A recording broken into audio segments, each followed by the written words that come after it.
You've got questions? We've got answers. Tune in Tuesdays at 12 on Facebook Live and Instagram Live, where we will be hosting a variety of community experts that will answer your questions.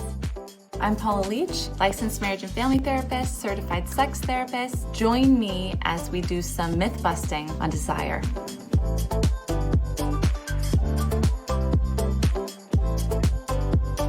I was just touching up my powder. Hi everyone. Welcome to Tip Tuesday. It's Jillian and Michelle. We hope everyone is doing amazing. Today we have just a gorgeous, wonderful return guest who is just a wealth of intimate knowledge. You know, she's amazing, and her name is Paula Leech. Paula is a sex therapist who helps individuals, create a greater sense of intimacy and thriving, evolving connections to self and others. And that is so important. And she also runs a breast cancer sex support group. And today we're going to be chatting with Paula about myths. And this is really important, myths around sexual desire. We feel that this is such an important conversation in our community, in the fighter thriver community. It's a topic that I think we kind of tiptoe around, but we should really be talking about. So please, as always, jump in, ask your questions. But before we ask Paula, Michelle, do we have any housekeeping to get to? Sure, Jill, absolutely. I wanted to direct everyone to our website, which you can access at beautifulself.org. And under resources and conversations, Paula has a dedicated page where you can find out more about her. And also there is a virtual group. It's called Beautiful Self that Paula is offering a complimentary group therapy session. Now you can do that with or without your camera on, ladies and gentlemen. And the next one is February 16th, which is next Tuesday at 7 o'clock. There's 14 spots left. Treat yourself to some group therapy. You will be so happy for it. And you can find that on our website and find out more on our website. So please check it out. I love that you can do that anonymously too. And thank you so much for doing that for us, Paula. That is huge. So I'm just saying hello to some of the ladies in the community on Facebook that are starting to pop in. Paula, thanks so much for being with us. And we have got a lot of questions for you. Okay? Yes. All right. I'm ready. Okay. We are so excited. So you and I beforehand, to get ready for this show, I asked you to send me a bunch of myths around sex and desire. And based on these myths, it's a hard word for me because I have a little lisp, based on these myths, I wanted to ask you really in true or false form, about these things that are kind of the shoulds that are thrust upon us or things like that. And if you could expand upon them. So number one that I want to ask you, desire and sex should just happen spontaneously. Is that true or false? And give us a little on it. That's a big fat false, huge false. This is kind of it's a common conversation that I'm having with the relationships that I work with the couples that I work with, that we have to just throw out this idea that sex is to happen, that desire is to happen spontaneously. Committed adult relationships, the sex are sort of bringing desire into the mix is intentional, it's focused, it's planned. And if we really think about that, if we really sort of zoom in on our dating days or days when we were younger and for me, getting ready, going out, meeting people, potentially hoping it'll lead somewhere, it wasn't all that spontaneous to begin with. We were getting dressed up. We were putting extra effort into ourselves, maybe putting on a cuter pair of underwear. All of that was cultivating this erotic energy for something that we were potentially planning for. So if we can carry that idea into our relationships now, that, okay, well, Tuesday night is our night. Throughout the day, we can do the same thing. Prepare ourselves mentally, emotionally, get ready, put that extra effort into ourselves, cultivate that erotic energy so that it doesn't feel so like such a bummer or a buzzkill like, oh, now's the time where we do this thing, you know. Oh my God, Paula. Okay, so you just this is why I love talking to you, because sometimes you go right, like what? Because I had the same thought when you started talking about when we were younger. It was a question I was going to ask you anyway.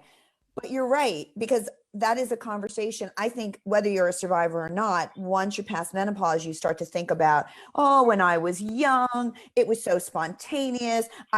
It just happened. And you're like, no, girl, it didn't. You did a lot of effort in planning into it back then, but we forgot. And we don't put that planning and effort into it now because life makes us tired. But you're right. We should take a little of that excitement and fun and getting ready and move it into you really did. That was really incredible. So instead of thinking it's Saturday night, I'm going out with my friends, it's 11 o'clock, I'm going to hook up, I'm going to see the guy I like, going to see my boyfriend, whatever, you should be thinking, yeah, okay, Tuesday night's our night. You have stuff to do during the day, but you're going to pretty it up. You're going to get it a little bit together at night because you're going to go out house clubbing. That's exactly it. It's, you know, we try to put our best foot forward. We try to feel good in our own skin, in our own experience. We try to, you know, you look in the mirror, you're trying to remind yourself of what you bring to the table. I mean, there's all kinds of ways that we move towards feeling good and therefore feeling potentially ready to share ourselves with other people when we're dating. And then we get into relationships and, you know, and comfortable and all that, and it just kind of slips. But you don't have to be with that person. We wake up every day choosing to be with that person. It's a good reminder to keep working, you know, to keep working to keep these things alive. Okay, that was so good. Okay, so that was so good. So I'm like, I got my notes. I'm like, oh yeah, get it together, girl. Make Tuesday night special. You know, exactly. Okay, so number 2. This is a big one in the breast cancer, probably also in the ovarian cancer community, that hormones alone fuel desire. Now, this is tough, Paula, and we talked about this before, because in our community, the drugs that we have to take are hormone suppressive. Yeah. So is it true or false that hormones alone give us that desire? And when they're taken away, it makes sense that there's no desire. So hormones play a role, and they can play a profound role, but they don't make up the whole picture. If they did make up the whole picture, we would have some kind of hormonal intervention that would guarantee desire, and we don't. Just like we keep trying to work with medications that increase blood flow to that area, like what, you know, folks who identify as men who have penises. I hope I can say that here. Yeah. You like say it, girl. Like with erectile dysfunction meds that bring blood flow to the area, right? Or that keep blood flow in the area. We don't have the equivalent. It is complicated. It's complicated for men too. It is made of so many more things.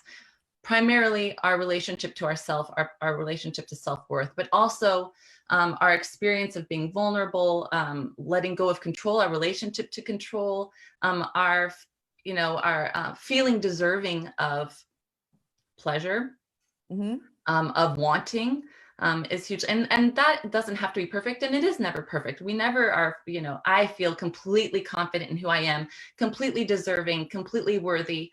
That is that's an ongoing throughout the course of your life work in progress, but feeling some level of deserving or want, or, you know, feeling a close enough connection to your sense of self-worth to where you feel like you're deserving of pleasure is huge. Do you feel but it is so much more nuanced than just hormones. Yeah. Okay. So do you feel, because I think that we put a lot of pressure on that aspect of it, like, oh, well, look what they did to my body. They put the brakes. Yeah. And when they put the brakes on our hormones, they also put the brakes on what I call our plump years. You know what I mean? Feeling sexy, looking plumper. We all look a little older from taking all these meds that block really essentially what makes the female body work and stay lubricated, you know, and I mean that from a full 360 sense. Lush hair, lush skin, you know, easily physically excited, things like that. But you're saying that, yeah, it does play a huge part in it, but don't make it as an excuse. Like, okay, that's the only part. It's done. It's over. Yes. You know, that it's also mental, and there's also so many little nuances to it as women, especially. Absolutely. Our relationship to our own fantasy life. I mean, there's just, it It is a particularly tricky thing to work with in therapy because desire does wrap its fingers around every aspect of who we are as people. So hormones absolutely play a huge role, and they have this ripple effect, like you were saying, with body image and lubrication and the thinning of the tissue. I mean, the hormones are huge, but it's just not the end of the line, the end of the story. It is so much more complicated than that. And so absolutely, there are other ways of working with desire, cultivating desire that go beyond. Okay, that's really good to know. I really that's I think that's such a big one in our community. Okay, so let's go to myth number 3. And myth number 3 is the frequency of sexual contact in a relationship is a direct indicator of the health of the relationship, meaning no sex whatsoever, or, lessened sex means that you're in an unhealthy or a broken relationship. Is that true or is that false?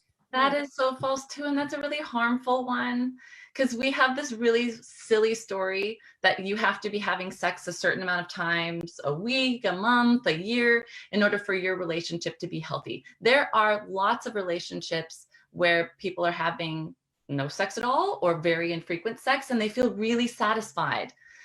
So there's no standard for what makes a good relationship. Now, obviously, if you're having a hard time, or if you would like more sex or more sexual contact, or to feel more desire, and your partner's not on the same page, that can cause some difficulties, right? But to me, it is, do you want more sex or do you want better sex? Oh, I like that. A lot of couples will just, here we go. Again, we checked it off the list. We had our Sunday morning sex. That's done. But is it fulfilling? Is it satisfying? Yeah. Are you enjoying yourself? So, okay, well, we're good because we have sex. Well, that doesn't necessarily mean that it's a quality, connecting, playful, joyful experience. So that's what I want to keep an eye on as a therapist, is what is your sexual life like? Is it something that is satisfying for you today? Or is it just, has it become a task or a chore or something we just cross off? I like how you're talking about it too, because I think that much like Instagram or, social media kind of plays out this is how we should look. This is the idea of a perfect home. This is the idea of this or that. I think movies and television shows use sex issues or, in relationships or whatever, to display a relationship that isn't functioning, which then again puts you in a place of, well, I don't have, look, she's leaving that guy because that guy's got the, meantime, she could be leaving, or he could be leaving a great relationship because they're showing this as where you want to be. Comparison. Yeah. Yes. Yeah. It's a weird thing. And I think that it's also embedded in our culture to show us that you're broken if you're not this active, or you're not this, or you're not that. We get really black and white about it. This is a healthy relationship. If you're not doing this, then yes, you're broken. There's something deeply flawed. And so many couples come in with that idea that we're not having sex, as frequently as we think we should. And so we're broken. Does this mean that we can even be together? And again, what an awful idea, what an awful message around something that couples can engage with as much or as infrequently as they'd like. And that's up for them to decide what that means and what feels good for them, not for everyone else or the culture or media, to place expectations around, or to, manage expectations around. I love that. I think that's so good. So, okay. So how about question number 4? And that is, desire discrepancy in couples is rare and problematic. Is that true or false first?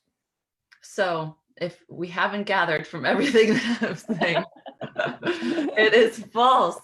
It is absolutely false. If you are with someone long enough, you are going to bump into desire discrepancy. It just is. It's just how this stuff works, because it can be so temperamental, because stress, depression, illness, disability, if we're human enough, our desire is, if we're human long enough, I mean, our desire is going to move and shift and flow in really significant ways, right? And so in the course of our relationship, and as relationships evolve alongside us, the desire is going to wax and wane and move and shift. And it can be a really great opportunity for couples to work together to have hard conversations, to have intimacy building conversations around, you know, what's going on, or has something shifted between us or not? How do we feel about this? But absolutely, desire discrepancy is typical. And in fact, it's kind of just part of the package, because domestic life isn't particularly compatible with the makings or the kinds of things that we need for desire to really thrive. You know, I think that's such a big one. And I think and again, I'm going to go back to the movies and how they kind of display things. But I think there is truth to that part, that once life, real life, not kid stuff, but real life sets in, and maybe there's, you know, now you've got kids, or now there's money problems, or now there's health problems, you know, and I think that you start feeling guilty, or angry towards each other, because in your mind, you're like, well, if I didn't have all this extra pressure, we would be okay in that department. Yeah. Well, and, you know, so there's, you know, just this powerhouse in the field of sex therapy. Her name's Esther Perel. And I highly recommend that folks look into her, go watch her YouTube videos. She's amazing. But she has really brought to light this idea that one of the other sort of narratives or stories that we tell is that the closer that we are to our partner, and the more that we know them, actually sort of desire can start to sort of move aside. And the reason that is because this idea that, like, oh, I can finish my partner's sentence, or I know exactly what my partner's thinking without even having to sort of ask them, squashes the mystery and the intrigue that desire needs to thrive. So sort of domestic life and partnership, and the things that kind of love asks for, which is an all-knowing, I want to know everything about you. I want to be, you know, so I want to know your thoughts and your feelings, actually kill or squash some of the things that desire looks for, which is that distance, that distinct separateness that exists between people, that mystery, which is why often for couples initially when we're dating, there's a lot of distance, there's a lot of emotional distance, there's a lot of psychological distance. We don't know each other very well. And so sex becomes this bridge. Desire is this bridge to get to this person. And then as our lives become increasingly enmeshed and entangled, and become, you know, closer and closer, the stakes get higher. I'm more aware of what I'm going to lose. And I know this person in really intimate ways. They're farting in the bathroom next door, you know? And so that stuff is not particularly sexy, right? Like, it's real. It's real. It's real. And we create something over time that feels really safe, but also feels really familial. And that can really put a damper on desire, which again asks us to recognize that we will never really know our partner. We will never really know this person. Asks us to continue to recognize that mystery that lives there. So, you know, and in that also asks us to go live our lives, go to work, engage in the things that make us as individuals, and come home and be curious about one another and be curious about that. Because again, we're constantly changing, and that can help really keep things alive, rather than, oh, I just know this person, like I know them better than they know themselves. You know what's funny? I don't think I love talking to you. And I know. Dee is like, thanks for keeping it real. Absolutely. You are amazing, Paula. You do keep it real. And we so love that. I think one of the things that we had written down here that we were going to talk about, and you just touched upon it, which I'm so happy, is like, the closer and more connected to my partner I am, I should feel more desire.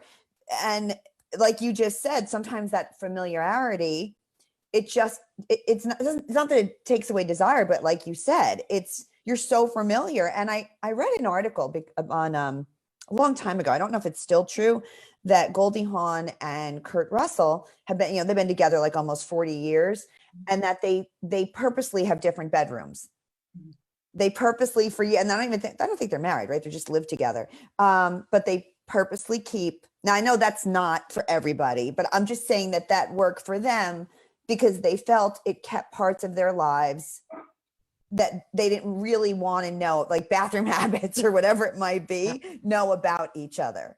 Yeah. So they could always come together in a more exciting romantic way. You know, we're always sort of, the story again that we're told is that, you know, closeness.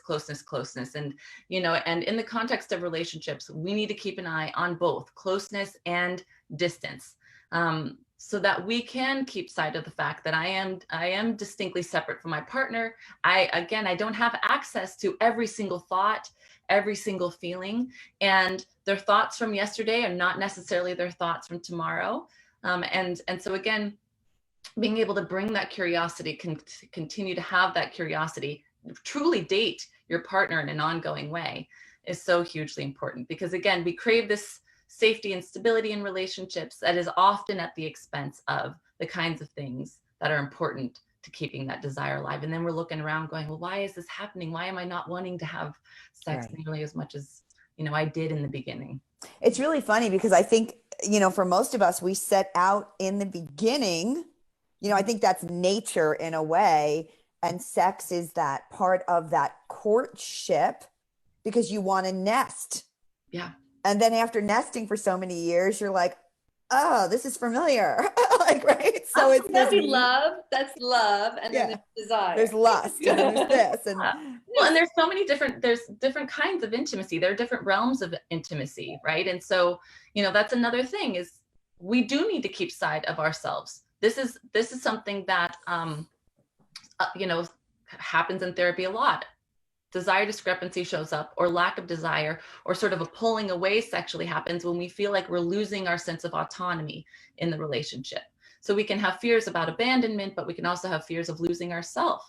And so keeping that, again, that sort of distinct separateness and understanding that there are lots of different realms of intimacy in the relationship. And sometimes when we feel really close to our partner emotionally, as friends, spiritually, we don't need this bridge in the way that we did in the beginning, you know. Oh, so good. You're so good.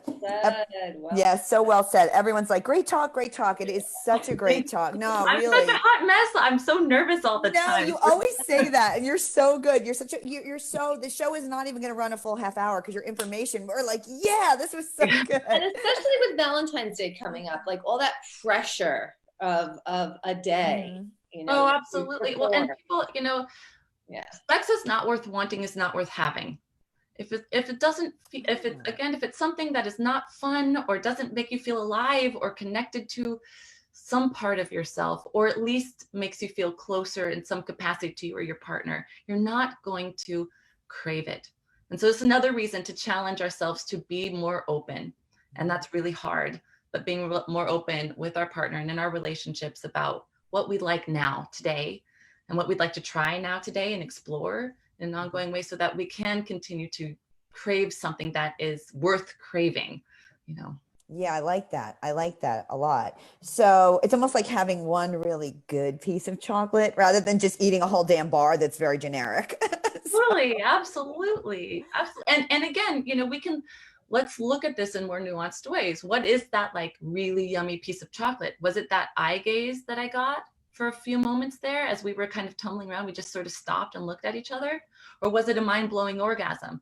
Because it could be anything that exists in there. It doesn't have to be, you know, again, our ideas about what good sex is that are sort of handed to us, you know? Yeah, the should be's. The should be's. This should be. And aren't we all different? I mean, for like everybody is different in what turns them on, turns them off, makes them happy, makes them annoyed.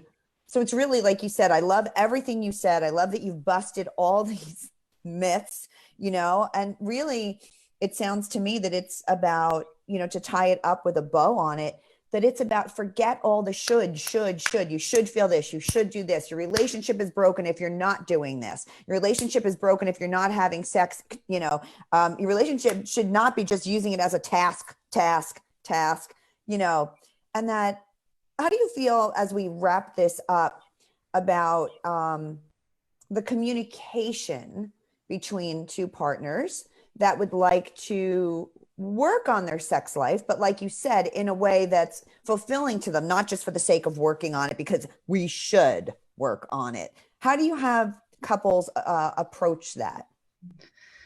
So it's really, really tricky because we are not given any blueprint for how to have these conversations. We're not taught how to talk about it. In fact, most of us are taught that you don't talk about it. So it is a particularly sticky and it feels really emotionally loaded for folks because it is, it's a secret thing. It's something that we learn that we don't talk about. And therefore we're really susceptible to accumulating shame in this area of our life, right? Like, I feel this way. Is this okay? I don't know. I really am. I'm kind of into this. Is that weird? And so this is particularly challenging stuff. And so couples often come to therapy because they don't know how to come together and do this.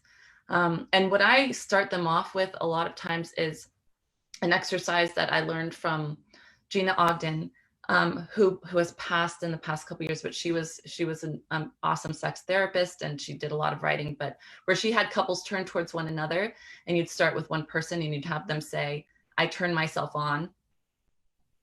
And I turn myself on when, and this is a massive umbrella. I turn myself on when I see you coming out of the shower, or I turn myself on when I'm cooking, and I'm completely present with myself and I'm cooking, or when I go for a run after work. Like, there's such a massive array of things that, again, make us feel connected to ourselves, and because we feel connected to ourselves, and good within ourselves, we feel more willing to share ourselves sexually, intimately, and so on. So we go through that long list. You have one partner do it for a long time, and then you turn to the other, and then you have them do, I turn myself off.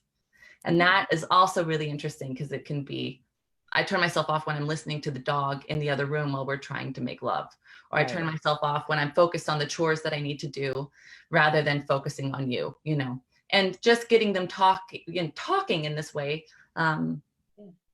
very simply, can really start us moving. Well, communication. You are amazing, Paula. I encourage anybody that has a question to please leave it for Paula. And if you can, her support group, you can do it anonymously. You just join in. You don't have to put your screen up. It's a wealth of support and information. And Paula, we'd love to have you back. I can't thank you enough for, giving yourself over to our community and being so real and helping us through all these little curveballs that treatment does throw at us as women. So thank you so much for being here. You're amazing. Thank you so much for having me. I always love it. I'm awkwardly here for you always. You're amazing. Never awkward. And Michelle, I'm going to, anything else? No, not at all. Other than the link is with this post, and you can also find it in the website. And please take advantage of the support group because you're worth it. You are worth it. And please join us next week where we're going to have a metastatic panel of women who are going to come in and talk about their journey. It's going to be with metastatic cancer. It's going to be very raw. It's going to be very honest. Hopefully it'll be a little fun. Right. And we would love for you to join us. So next Tuesday. In the meantime, as always, stay strong, stay positive. You are beautiful. And we love you, community. And we'll talk to you next week. Bye, everyone.